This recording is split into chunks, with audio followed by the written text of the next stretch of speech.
आज के इस एक्सप्लेनर में हम राजस्थान के रोड नेटवर्क के टेक्निकल एवोल्यूशन को गहराई से समझेंगे।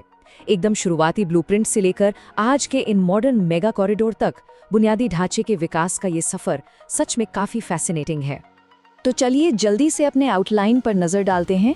हम नागपुर प्लान से शुरू करेंगे, नेशनल और स्टेट हाईवेज के बीच के टेक्निकल डिफरेंस को समझेंगे, एक्सप्रेसवे के राइज को देखेंगे और एंड में मेगा प्रोजेक्ट्स को कवर करेंगे।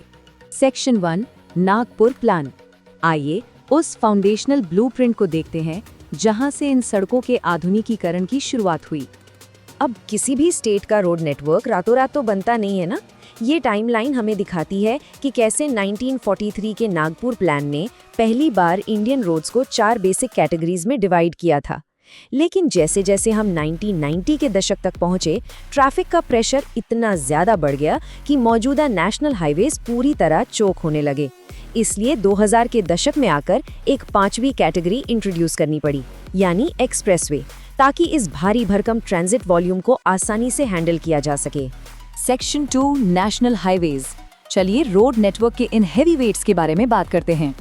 ज्यादातर लोग शायद इस नंबर पर ध्यान ना दें, लेकिन 10,790 किलोमीटर राजस्थान में नेशनल हाईवेज की ये लेंथ पूरे देश में 3rd हाईएस्ट है।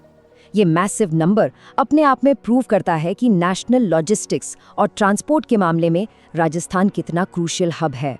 और इन वाइटल आर्टरीज का कंट्रोल किसके पास होता है? सीधे सेंट्रल गवर्नमेंट और NHAI के पास। वैसे रोड पर चलते हुए इनको पहचानने का एक बड़ा सिंपल सा प्रैक्टिकल तरीका है। अगर माइलस्टोन्स यानी मील के पत्थर पीले रंग के हैं तो बस समझ लीजिए कि वो रूट एक नेशनल हाईवे है। Section 3, state highways. अब एक लेवल नीचे आते हैं और उन लोकल लाइफलाइंस को देखते हैं जो पूरे स्टेट को जोड़कर रखती हैं। राजस्थान के स्टेट हाईवेज एक बहुत ही विशाल एरिया कवर करते हैं, 17,349 किलोमीटर।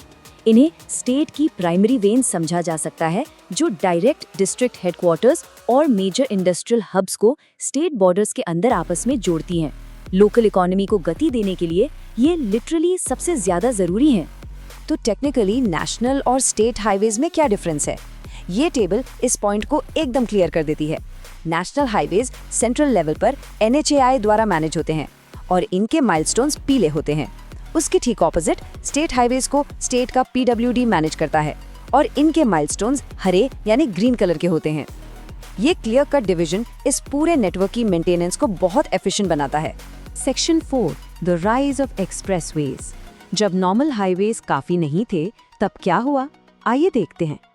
अब यहाँ एक टेक्निकल सवाल आता है, एक्सप्रेसवे एक्चुअली होता क्या है? बेसिकली जब किसी हाई प्रेशर नेशनल हाईवे को 6 से 8 लेन्स तक बहुत ज्यादा चौड़ा कर दिया जाता है ताकि हाई स्पीड ट्रैफिक बिना रुके तेजी से फ्लो कर सके, तब वो एक्सप्रेसवे बन जाता है। ये एसेंशियली ऑर्डिनरी हाईवेज के अपग्रेडेड हैवी ड्यूटी वर्जन्स हैं। फॉर एग्जाम्पल, राजस्थान में अभी लगभग 705 किलोमीटर लंबा एक्सप्रेसवे का नेटवर्क है। इसमें सबसे बड़ा गेम चेंजर है NH48। ये बेसिकली दिल्ली और मुंबई के बीच एक हाई स्पीड पाइपलाइन की तरह काम करता है। जरा सोचिए, 2 सबसे बड़े शहरों का पूरा इंडस्ट्रियल लोड इस एक रूट से निकलता है, जो नेचुरली इसे क्रूशियल लाइफलाइन बनाता है। Section 5, mega highway projects. आइए देखते हैं कि ये सब कंपोनेंट्स मिलकर फ्यूचर के मेगा कॉरिडोर्स कैसे बना रहे हैं।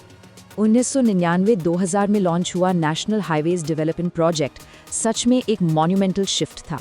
वर्ल्ड बैंक और एशियन डेवलपमेंट बैंक की ग्लोबल फंडिंग के साथ एक बहुत बड़ा टारगेट सेट किया गया, पुरानी सिंगल लेन सड़कों को डायरेक्टली 4 से 6 लेन के मैसिव इकोनॉमिक कॉरिडोर्स में ट्रांसफॉर्म करना।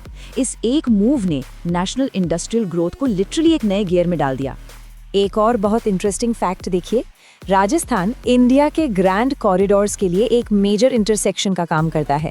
एक तरफ ईस्ट वेस्ट कॉरिडोर जो सिलचर से पोरबंदर तक जाता है, वो राजस्थान के 7 डिस्ट्रिक्ट से NH27 के रूप में गुजरता है, और दूसरी तरफ श्रीनगर से कन्याकुमारी तक जाने वाला नॉर्थ साउथ कॉरिडोर भी धौलपुर में NH44 के रूप में एक स्ट्रेटेजिक एंट्री मारता है। हमारे स्टेट की ज्योग्राफिकल पोजीशनिंग ही कुछ ऐसी है। तो इस एक्सप्लेनर को रैप अप करते हुए एक बड़ा सवाल दिमाग में आता है, जैसे जैसे दिल्ली मुंबई इंडस्ट्रियल कॉरिडोर जैसे मैसिव मेगा प्रोजेक्ट्स मैप को रीशेप कर रहे हैं, क्या अगले 10 सालों में ये एक्सपैंडिंग मेगा हाईवेज राजस्थान के इकोनॉमिक सेंटर ऑफ ग्रेविटी को पूरी तरह से शिफ्ट कर देंगे? सच में आने वाला समय इंफ्रास्ट्रक्चर के इस सफर के लिए बहुत ही थ्रिलिंग होने वाला है।